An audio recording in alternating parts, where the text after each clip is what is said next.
memasuki ruangan baru tempat kerjaku. Jabatan direktur sekarang ada dalam genggamanku. Aku tak menyangka sedikit pun saat paman mengatakan bahwa pemilik saham terbesar perusahaan ini adalah mertuaku, tepatnya ayah dari Riana. Aku merasa beruntung sekali. Tidak sia-sia semua yang aku lakukan selama ini. Kududuki kursi di belakang meja direktur. Rasanya nyaman sekali. Sudah 2 hari aku menjadi direktur perusahaan ini. Sekarang, Pak Santoso pasti sudah kembali ke tempat asalnya. Dia bilang, di sana juga ada perusahaan miliknya sendiri. Dia ingin fokus di sana. Sekarang akulah yang berkuasa di perusahaan ini. Baru 2 hari menjabat saja, semua orang di kantor ini mulai menghormatiku.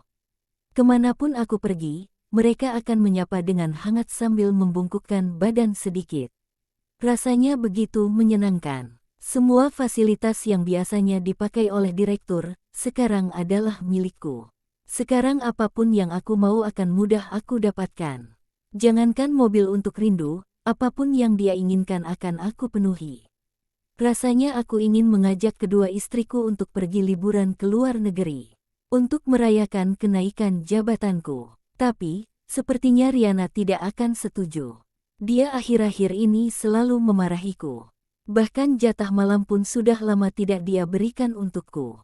Untung ada Rindu. Kapanpun aku mau pasti dia dengan senang hati melayani. Walaupun sedang hamil sekalipun dia tetap lihai di atas ranjang. Dia sungguh perempuan yang sangat menggoda. Tidak menyesal sedikitpun aku menikahinya. Aku mulai tidak suka dengan sikap Riana, semakin lama dia semakin membangkang. Apapun yang aku katakan selalu disambut tidak ramah olehnya. Dia beranggapan bahwa semua harta peninggalan ayahnya itu murni untuknya sendiri. Dia tak menganggap aku sedikitpun. Padahal aku juga berjasa untuk perusahaan ini. Hampir 9 tahun bekerja di sini itu bukan waktu yang singkat. Aku juga berhak atas semua kekayaan ini. Perusahaan ini adalah milikku juga. Aku juga berterima kasih pada mendiang ayah mertua. Karenanya, sekarang aku menjadi orang nomor 1 di sini. Tapi, tiap kali mengingat mertuaku rasanya aku selalu sedih. Andai saja dulu aku tidak bertindak bodoh. Mungkin sekarang ayah dan ibu mertuaku masih hidup. Aku terduduk dengan diam, mengingat kejadian hampir 10 tahun yang lalu. Saat itu, aku masih semester 6 di salah satu universitas di kotaku. Hari itu, aku terlambat ke kampus. Dengan terburu-buru aku mengendarai mobil pacarku, yang sejak semalam berada di kontrakanku. Kami habis jalan keluar, hingga tengah malam. Setelah mengantarkan Fanny ke rumahnya, dia memaksaku untuk membawa mobil itu pulang. Alasannya kasihan padaku, larut malam seperti ini susah nyari taksi di sekitar kediamannya. Aku tentu saja menerima dengan senang hati, lagian kedua orang tua Fanny sedang keluar kota. Jadi, aku bebas sebenarnya memakai mobil Fanny tanpa takut diinterogasi oleh papanya. Aku terburu-buru, melajukan kendaraan dengan kecepatan yang tinggi. Aku takut terlambat lagi masuk kelas. Dosen ini sudah mewanti-wanti jika aku bolos 1 kali lagi, maka aku tidak bisa ikut ujian akhir semester nantinya. Semua juga salahku, sudah 3 kali aku bolos. Dan ini peringatan terakhir untukku. Jalanan juga sangat sepi, jadi aku merasa bebas untuk ngebut. Tapi, tiba-tiba sebuah sepeda motor melaju dengan kencang dari arah depan. Aku yang baru saja melewati tikungan tidak bisa mengendalikan laju kendaraan. Brung, tabrakan kuat tidak bisa aku hindarkan. Sepeda motor itu terpental ke udara. 2 orang penumpangnya ikut terlempar ke aspal. Kepala mereka menghantam aspal jalan. Sialnya lagi, mereka tak menggunakan helm, sehingga tidak ada pelindung di kepala mereka. Kulihat darah mengalir membasahi aspal. Aku segera keluar dari mobil, berniat hendak menolong mereka. Aku hanya terbentur pada setir mobil. Aku tidak mengalami luka yang serius sedikitpun. Hanya saja, mobil Fanny terlihat hancur di bagian depannya. Suara mereka lirih meminta tolong. Aku yang awalnya berniat menolong mereka seketika menciut melihat keadaan mereka. Rasa takut menjalari tubuhku. Bagaimana jika mereka melaporkan aku ke polisi? Aku tidak mau masuk penjara. Aku buru-buru kembali memasuki mobil, melajukan mobil dengan kecepatan tinggi, meninggalkan mereka yang terbaring kesakitan di jalanan. Setelah agak lumayan jauh, aku menghentikan kendaraan di tepi jalan.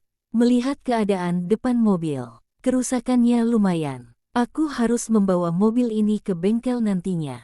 Tapi, rasa bersalah merasuki hatiku.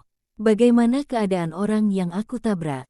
Bagaimana jika tidak ada kendaraan yang lewat dan membantu mereka? Bagaimana jika mereka meninggal? Dengan berbagai pertimbangan, akhirnya aku kembali memutar haluan. Berniat hendak menolong mereka. Tapi, saat sampai di tempat kejadian, ada sebuah mobil minibus yang tengah berhenti. Mereka sepertinya hendak membawa korban ke rumah sakit. Aku segera mengikuti mobil itu. Mereka berhenti di sebuah rumah sakit. Aku memarkirkan kendaraan agak jauh dari rumah sakit, lalu berlari memasuki rumah sakit. Melihat keadaan mereka, aku berharap mereka selamat. Mereka segera dibawa ke ruang IGD. Aku pura-pura duduk di luar IGD. Sesekali melirik ke dalam, tapi aku tidak bisa melihat sedikit pun. Di dalam sudah ada dokter dan beberapa orang perawat. Penumpang minibus yang menolong mereka tadi terlihat duduk tidak jauh dari tempat dudukku sekarang. Jadi, aku bisa dengan leluasa mendengar obrolan mereka. Kasihan sekali mereka, iya. Penabrak sangat tidak bertanggung jawab. Dia membiarkan mereka terletak bersimbah darah seperti itu, ucap salah seorang bapak-bapak. Betul itu, kasihan sekali. Mereka sudah banyak kehilangan darah. Semoga masih bisa diselamatkan, ujar salah seorang perempuan. Sudah dihubungi keluarga mereka? Tanya bapak-bapak satunya lagi. Mereka 4 orang, 2 laki-laki dan 2 orang perempuan. Sepertinya mereka 2 pasangan suami istri. Sudah, tadi ada seorang perempuan yang kebetulan nelpon. Sepertinya anak dari mereka, jawab perempuan satunya lagi. Kita akan menunggu kedatangan keluarganya, setelah itu baru kita pergi. Polisi juga bakalan datang ke sini. Tadi saya juga sudah menghubungi polisi terdekat, ujar bapak-bapak yang tengah berdiri. Mendengar polisi juga datang, nyaliku seketika menciut. Tapi, aku yakin tidak ada saksi. Jadi aku merasa sedikit aman. Aku melihat dari arah halaman rumah sakit, seorang perempuan muda berlari menuju gedung IGD. Dia memakai jaket alma mater sebuah kampus yang kukenali. Walau bukan kampus tempatku menimba ilmu. Matanya terlihat sembab, dia bertanya dengan nafas ngos-ngosan pada petugas. Seperti menanyakan seseorang, mungkinkah dia putri dari orang yang aku tabrak tadi?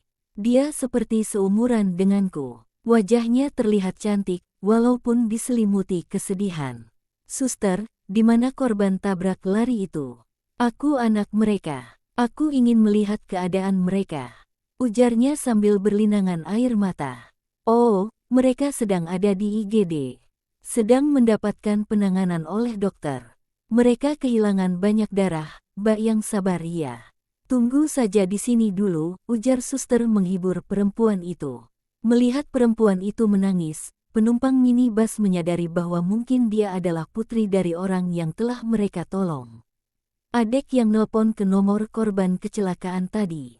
Tanya mereka pada perempuan itu. Benar, Pak. Saya Riana, putri mereka. Bagaimana ini terjadi, Pak? Saya tadi nelpon ayah untuk dijemput ke kampus. Tapi malah begini kejadiannya, perempuan itu kembali terisak. Menutupi wajahnya dengan kedua belah telapak tangannya. Kami juga tidak tahu apapun, mereka sudah terletak di jalanan dengan keadaan bersimbah darah. Mereka sepertinya mengalami tabrak lari, jawab seorang perempuan yang tengah berdiri. Sedangkan satunya lagi, tengah duduk di samping perempuan itu. Sambil membelai punggung perempuan itu, berupaya menenangkannya. Apa mereka masih bisa diselamatkan? Apa ayah dan ibu akan selamat? Perempuan itu bertanya dengan menyayat hati. Dia masih terisak menangis. 2 orang perempuan itu berupaya menenangkan perempuan muda yang tengah bersedih itu. Aku hanya menatap mereka dengan tampang bersalah. Mereka tak menyadari sedikit pun bahwa pelaku tabrak lari itu sedang ada di sekitar mereka. Aku sangat menyesal, seharusnya aku dengan cepat membawa mereka ke rumah sakit. Tapi, karena rasa takut yang menghantuiku, aku malah kabur. Berulang kali kata maaf terlontar dari mulutku.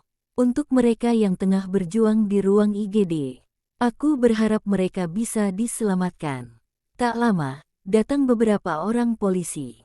Mereka meminta keterangan dari penumpang minibus itu perihal kejadian.